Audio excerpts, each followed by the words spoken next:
Or so the story would have been titled if someone had caught it on camera. He looked at my badge like it was carrying a virus, tilted his head, and whispered to his uncle, the CEO, mind you, loud enough for the room to hear. The position's replaceable. The person filling it is irrelevant. Just like that, 15 years of my work were reduced to a footnote in a spreadsheet labeled Streamline Opportunity. I didn't flinch. Externally, I was composed. Internally, it felt like my stomach had been dropped down an elevator shaft. This wasn't just another bad meeting, it was a warning wrapped in a smirk. We were days away from the biggest event in our company's history, an acquisition worth $550 million. And me? I was the transition lead, the architect of every system migration, the person who'd spent a decade building bridges no one else even knew existed. Yet somehow, a finance bro with a fresh MBA and a family connection was measuring me for my professional coffin. His name was Chad Harper, nephew to Richard Harper, CEO of Lyra Dynamics, a mid-tier SaaS firm about to be absorbed by Dominion Ventures. I'd been the one who'd built the continuity framework for this merger, onboarding architecture, compliance mapping, access control logs. Chad, meanwhile, had been hired 6 months ago after his blockchain analytics startup imploded in a shower of investor lawsuits. But nepotism has its own gravity. Richard needed a family heir in the pipeline, and apparently the easiest way to do that was to push me out. I'd been with Lyra since the early days, when our office was a converted dental clinic in Portland, the break room fridge still holding a jar labeled Dr. Keller's Novocaine. Back then, nothing functioned unless I fixed it. Payroll, onboarding, vendor portals, VPN provisioning, you name it. I wasn't glamorous, but I kept the engine running while others fought for spotlight. People used to joke, if Samantha leaves, the servers will weep. That was me, Samantha Reed, the person who made chaos behave. But lately, the tone inside Lyra had changed. Internal memos started throwing around words like cost optimization and organizational recalibration. My workload was reduced, responsibilities realigned. 2 of my process maps were pulled from the transition packet and reassigned to advisory documentation, which was corporate HR code for, "We're cutting you, just not today." The real blow came on a Thursday morning. Supposedly, it was just another prep session for the buyer's due diligence review. I arrived early, binder in hand, color-coded, indexed, every contingency tree in place. I'd stayed late 3 nights straight, making sure the failover procedures were written in plain English instead of engineer riddles. When I walked into the conference room, I was met with glossy loafers, half-hearted smiles, and enough insecure body language to fill a TED Talk. At the head of the table sat Chad, legs crossed, posture rehearsed, wearing that smug confidence unique to people who have never been told no. He called my documentation legacy clutter, my admin credentials redundant bloat, and my role unnecessary for optics. Optics, that was the word that did it. My job, my 15-year contribution, had been demoted to bad optics. I didn't defend myself, didn't argue. I just looked at him, calm and analytical. It wasn't the kind of shock that comes from surprise. It was the kind that comes from realizing you've overestimated the intelligence of your opponents. That binder on the table? It wasn't a prop. It was the entire operational backbone of the merger. The audit logs, compliance diagrams, vendor continuity lists, password rotation schedules. Everything Dominion's team would need to confirm Lyra wasn't a liability. And he didn't even glance at it. All he saw was my badge. All he thought was replaceable. What he didn't realize was that the badge wasn't just plastic. It was metadata, embedded credentials, the literal digital key to every workflow he was trying to sell. Somewhere in the back of my mind, something clicked. Fine, Chad. Let's play your game. But I hope Dominion never asks where the real architect went. Because when they do, the whole house of cards comes down. The execution came exactly as expected. Friday, 3:45 p.m., Zoom invite with no agenda. HR already logged in. It's always a Friday. The coward's time slot. I recognized the setup before even clicking join. The HR rep, Monica, sat stiffly beside Chad, pretending professionalism while guilt crept behind her smile. Chad began. We've been evaluating the optics of our transition framework, and we feel continuity can be maintained without duplicative roles. Buzzword bingo, corporate edition. Monica added, This isn't performance-related, Samantha. It's strategic streamlining. I nodded once, no reaction, no protest. Effective when? I asked. Effective immediately, he said. I simply replied. Then I'll need a copy of my full personnel record, access logs, transition approvals, and acknowledgement memos. They hesitated, but agreed.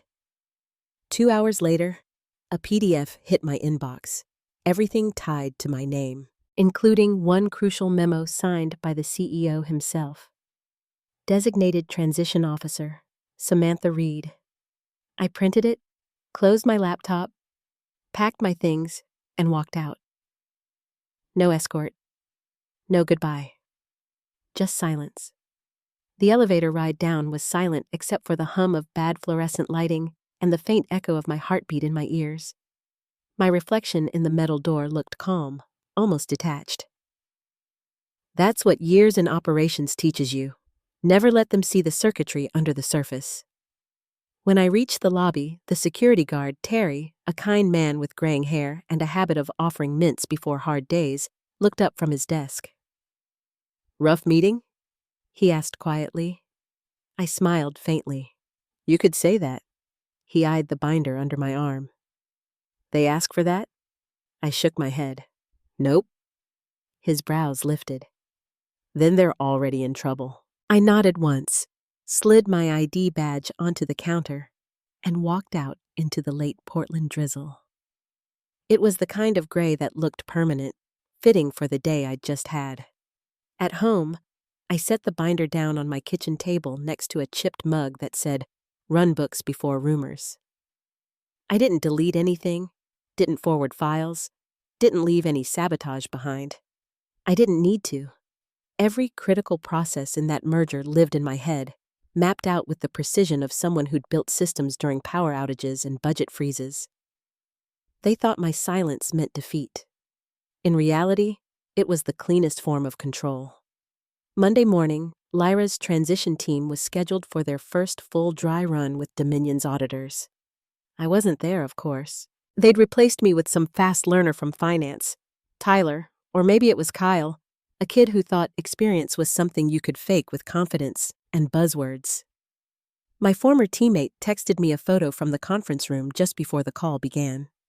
It showed the binder's empty spot on the table, the one I'd always filled. Beneath it, a coffee ring and a post-it note that read, Clean Optics. Poetic, really. By 10 a.m., the messages started coming in. He's sweating. Buyers asking where you are. Chad just said your name 3 times. I ignored them. I was barefoot on my couch, sipping peppermint tea, watching the rain trace slow patterns on the window. They had the documents, but none of the understanding. I'd written every continuity checklist from scratch, color-coded, indexed, cross-referenced with vendor escalation contacts, disaster recovery timing, and compliance audit schedules. Every file had my signature block on it. Every version they sent to Dominion still carried my name in the metadata. When the buyer's rep asked during the call, "Who's the designated transition officer?" There was a pause, followed by Tyler stammering, I think Samantha used to handle that." Used to. That's all it took. Across the line, someone from Dominion's tech division muttered, "Then why is she still the signatory?" Silence. That kind of silence that stretches across conference calls and careers. Chad tried to recover, cutting in with a shaky, "It's fine, she's no longer with the company, but continuity's been maintained."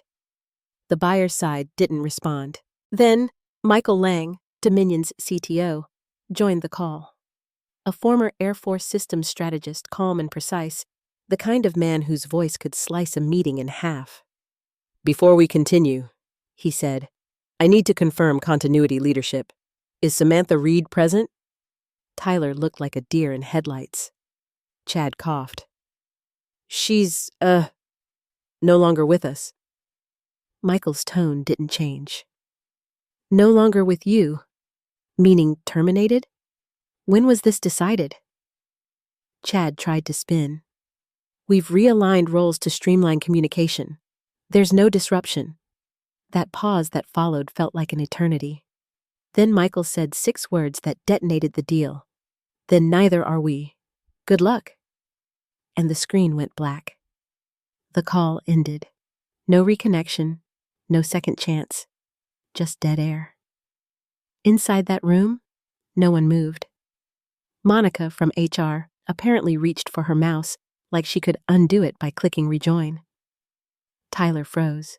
Chad sat there with his mouth half open, realizing he'd just nuked a $500 million acquisition in real time. Across town, I was sitting on my balcony, still in my robe, watching the sunlight push through the gray. My phone started buzzing. Slack pings, missed calls, desperate messages, like the aftermath of a small explosion. I turned on Do Not Disturb.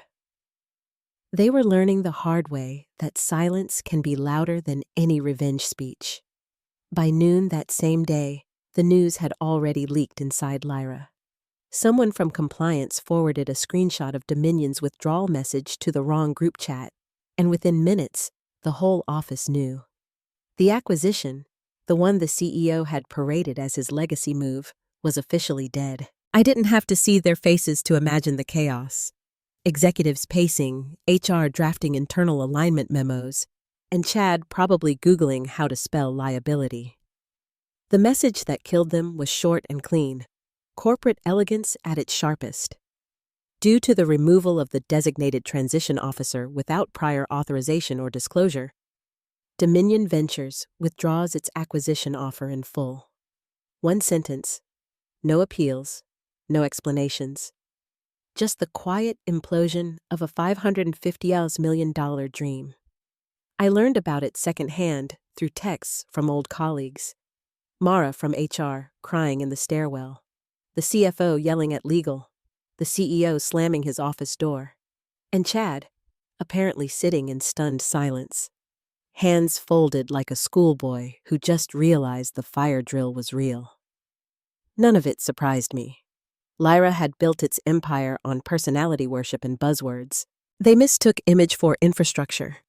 I'd simply stepped out of the way and let gravity do the rest. That evening, I went for a walk along the Willamette River. The air was crisp, gold sunlight reflecting off the water. My phone vibrated nonstop in my pocket. Calls from unknown numbers, desperate emails marked urgent. I ignored them all. At a small cafe near the waterfront, I ordered a lavender latte and a slice of lemon bread, sat outside, and opened a book I'd been too busy to finish. Halfway through a chapter about a detective catching a long con, I sensed someone approaching. He didn't wear a suit. That was my first clue he mattered. A dark button-up, no tie, calm presence. "Samantha Reed?" he asked. I looked up. "Depends who's asking." He smiled faintly. "David Lang, VP of Infrastructure, Dominion Ventures." I raised an eyebrow. "You tracked me down in a coffee shop." "You're not exactly off-grid," he said, pulling out the chair opposite mine. "Besides, we figured you'd be somewhere the Wi-Fi never crashes." That made me laugh, quietly. "You're from Dominion. I'm guessing this isn't a social call." He ordered a latte, oat milk, because of course, and when it arrived, he grimaced after the first sip. "You weren't wrong about that milk." Then he leaned forward. "I'm not here to talk about the deal. Not directly." I waited. He continued.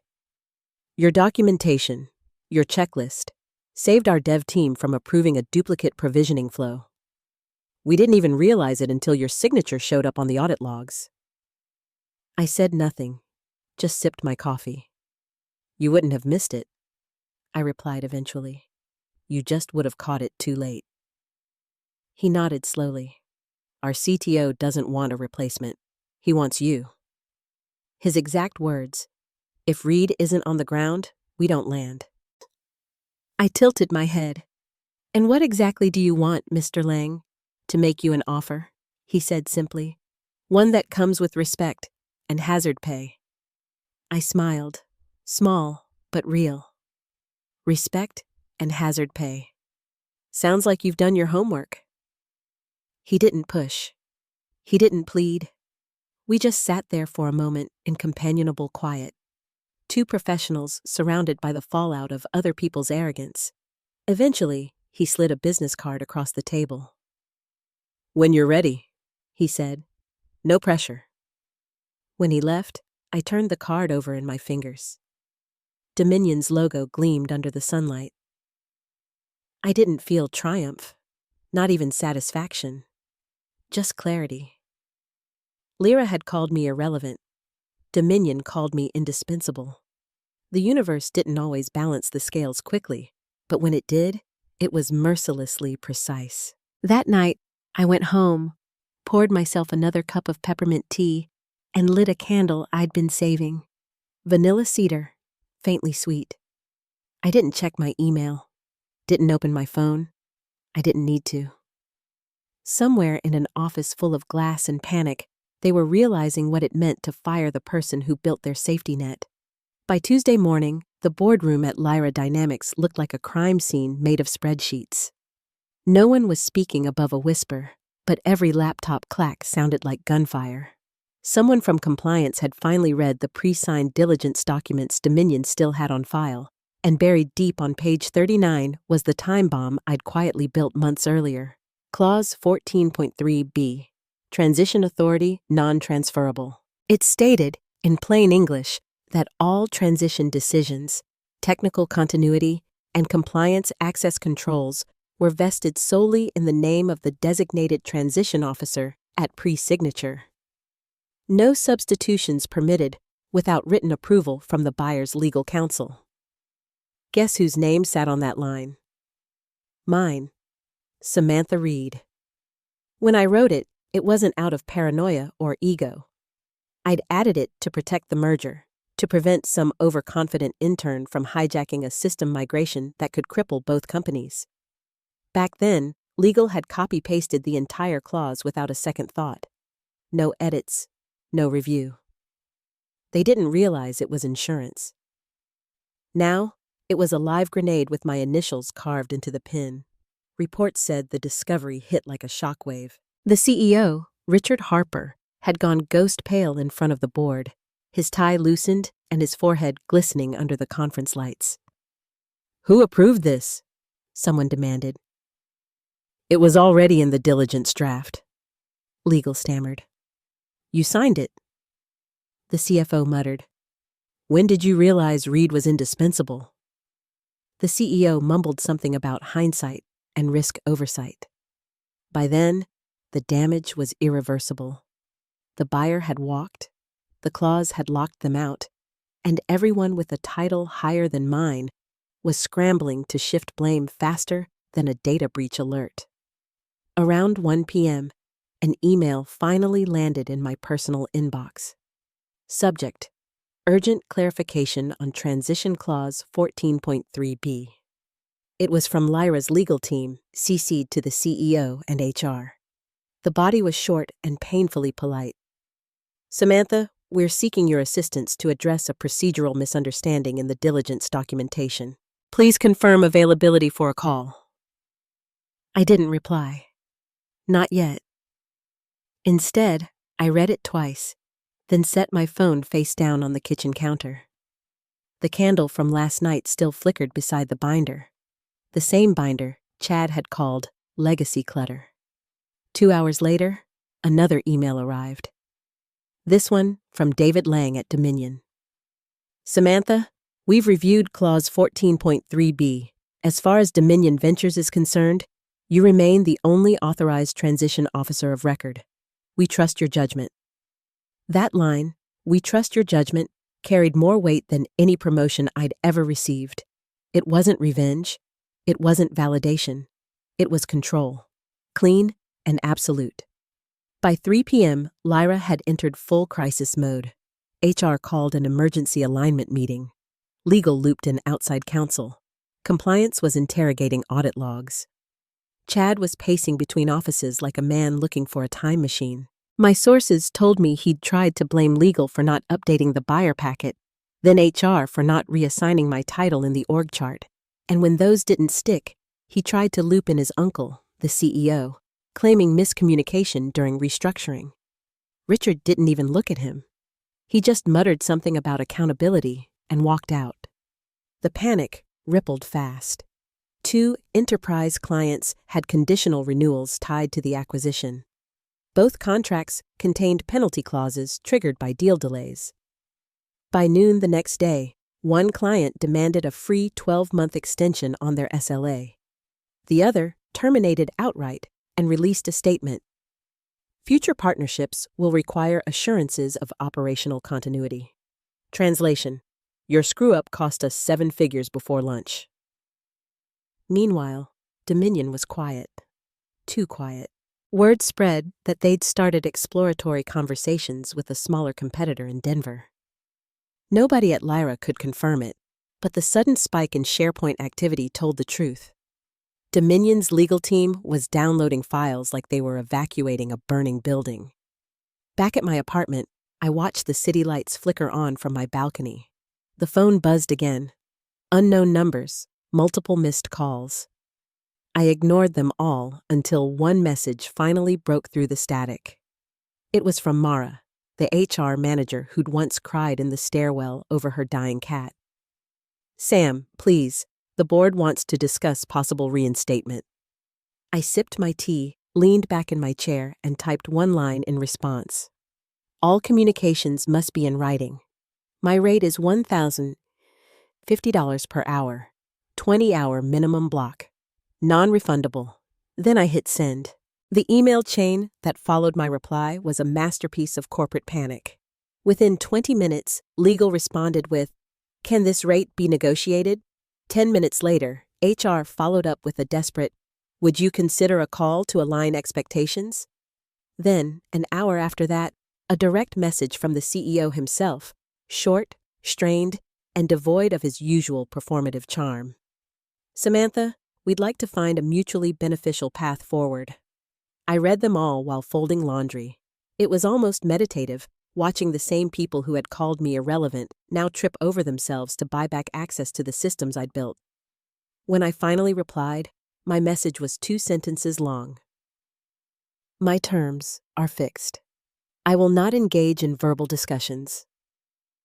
By the next morning, the chatter inside Lyra had turned apocalyptic. Chad Harper, the golden nephew, the self-proclaimed strategic visionary, had been quietly escorted off the executive floor. Not fired yet, but reassigned to revenue analytics. That's corporate code for exile until we can write your termination paperwork without triggering a lawsuit.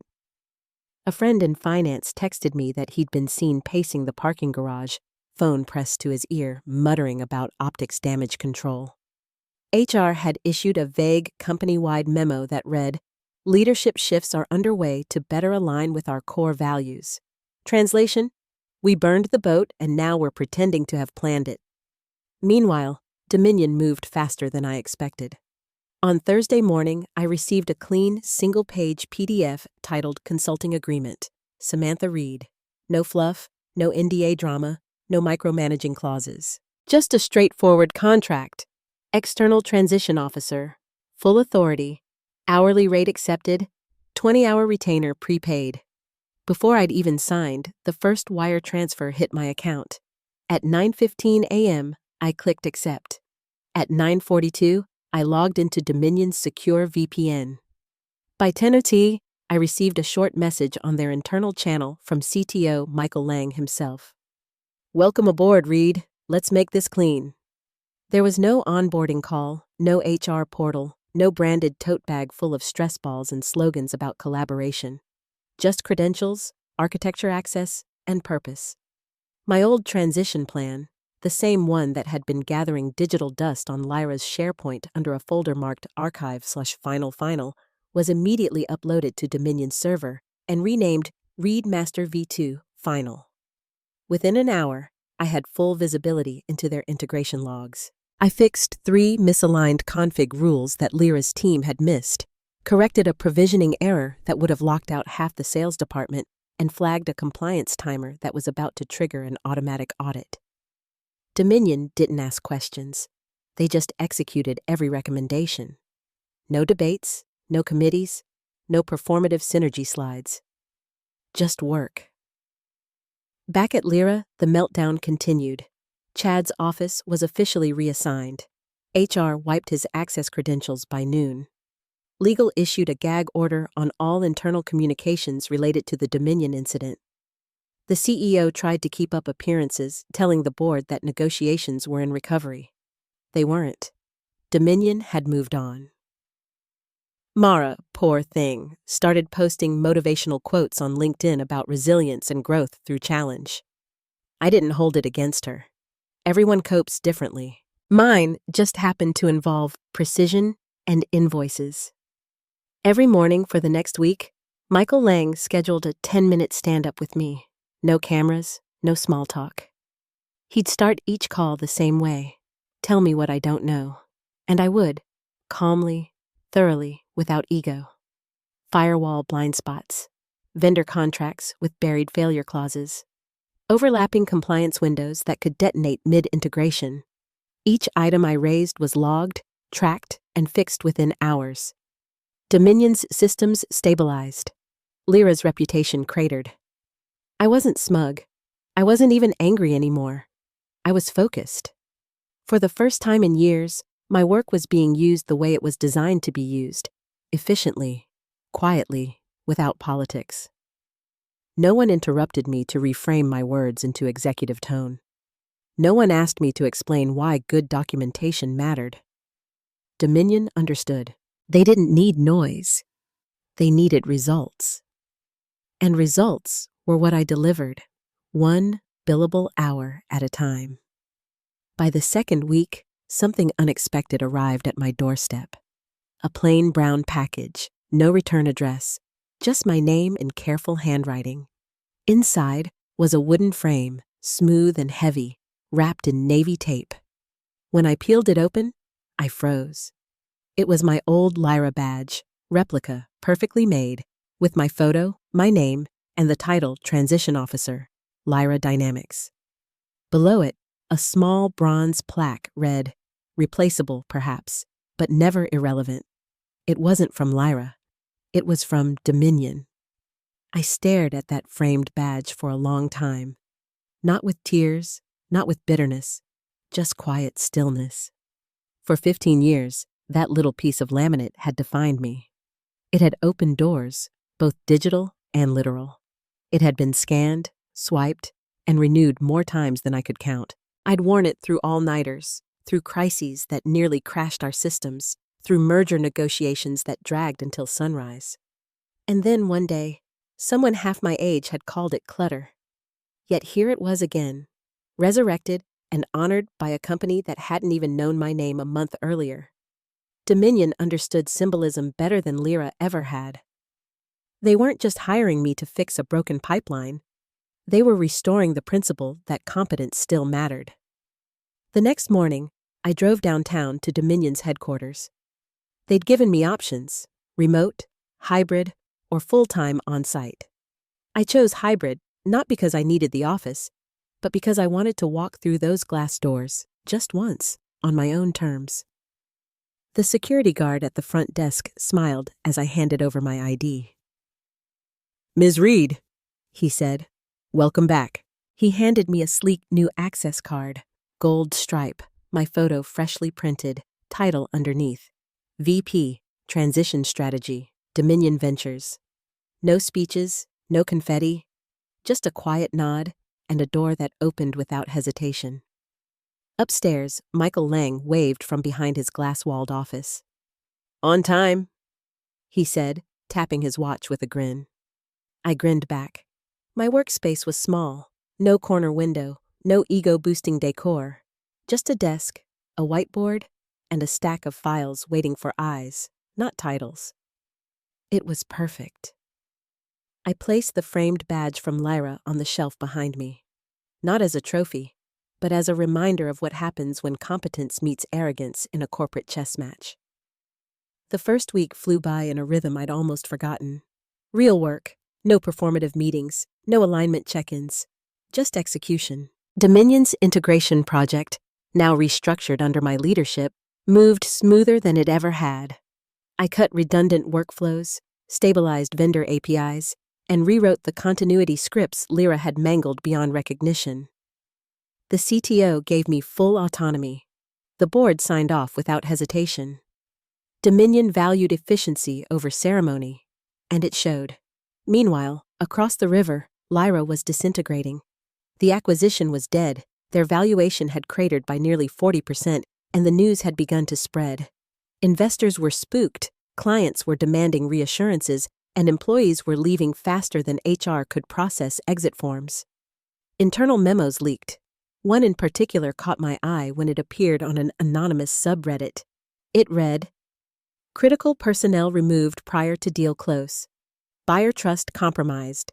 Transition framework collapsed." No names were mentioned, but everyone knew.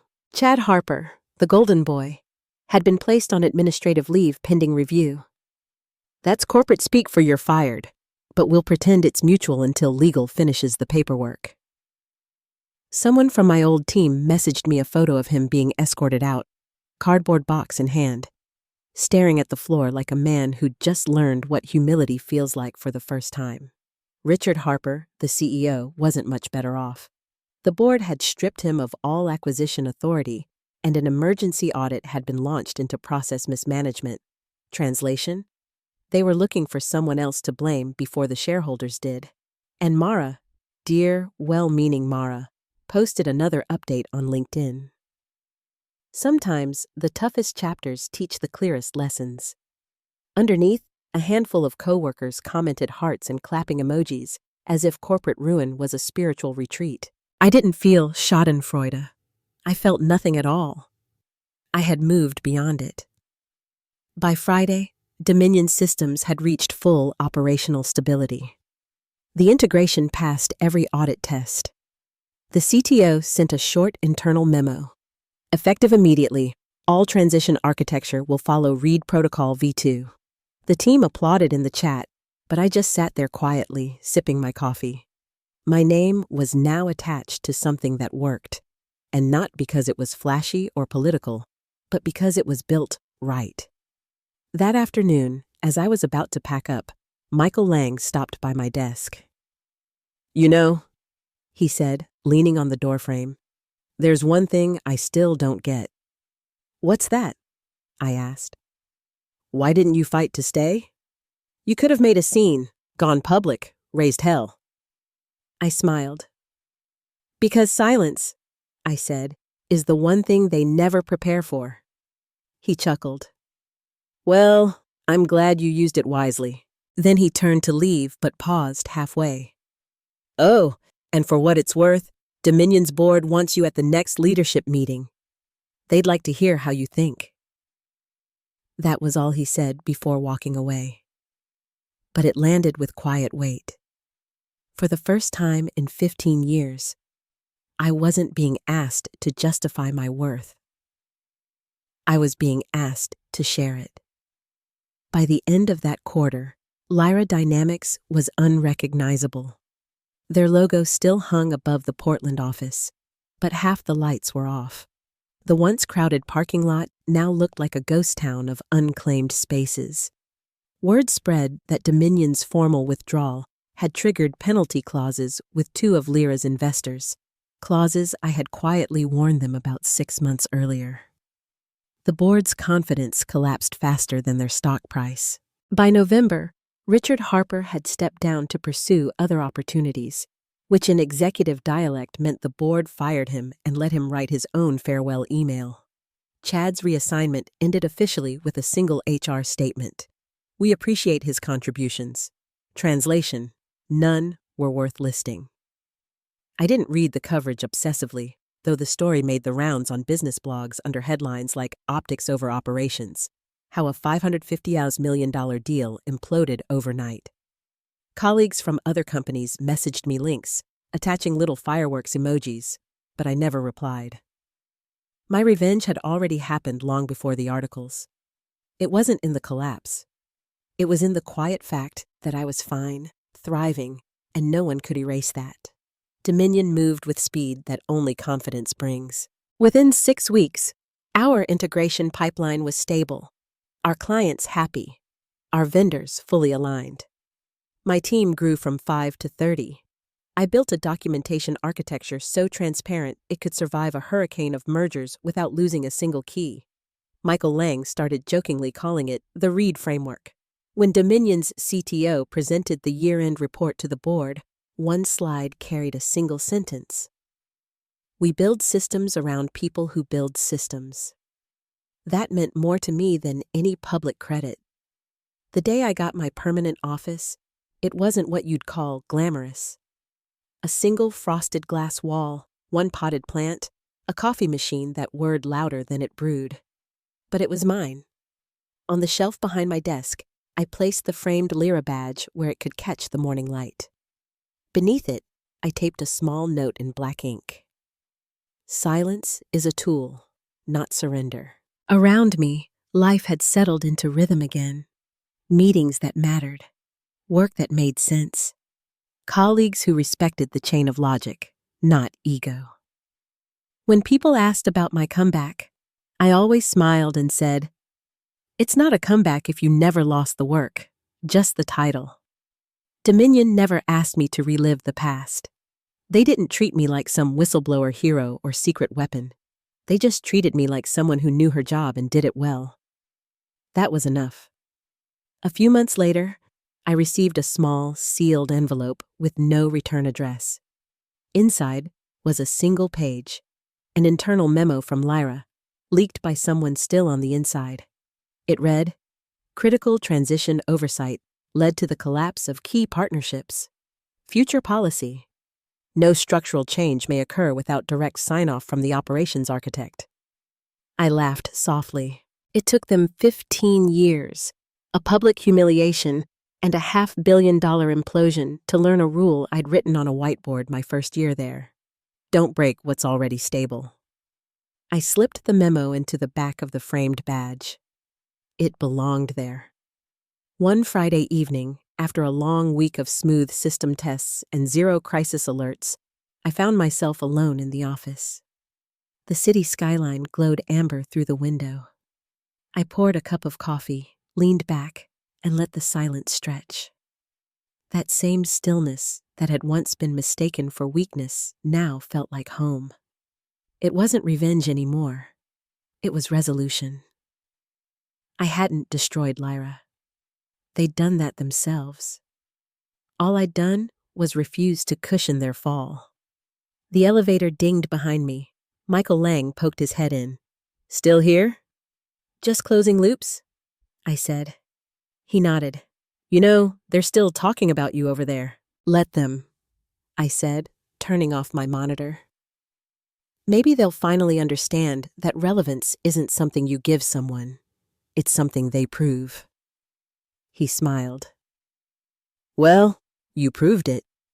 I gathered my things, slipped the gold-striped badge into my pocket, and looked once more at the frame on the shelf. The bronze plaque gleamed faintly in the dim light. Replaceable, perhaps, but never irrelevant. I turned off the lights, stepped into the hallway, and felt that calm sense of symmetry only a clean ending can give. After years of chaos, the system was balanced again, and that's how silence won.